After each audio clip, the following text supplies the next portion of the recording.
আসসালামু আলাইকুম বন্ধুরা, সবাই কেমন আছেন? এই দেখেন শাহিওয়াল জাতের বাছুর। এটা হচ্ছে সোনাপুর আত্মার সাহেবের এই বাছুরটা, তাও বুকনা বাছুর। দেখেন সেম বাহামা বাছুরের মতো ডিজাইন। ওই যে যে গাভীটা দেখতেছেন ওটা আমার হাতে কৃত্রিম প্রজনন করা ছিল। তারপরে এই বাছুরটা হয়েছে 3 মাস পূর্ণ হয়েছে। আর দেখেন এই যে গলা কম্বল দেখেন, এই দেখেন গলা কম্বল দেখেন, বুকনা বাছুর।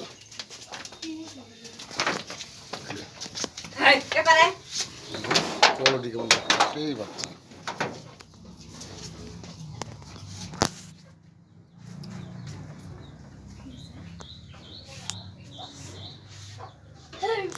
এরকম বাচ্চা যদি চান গাভী থেকে আমার নম্বর যোগাযোগ করতে পারেন।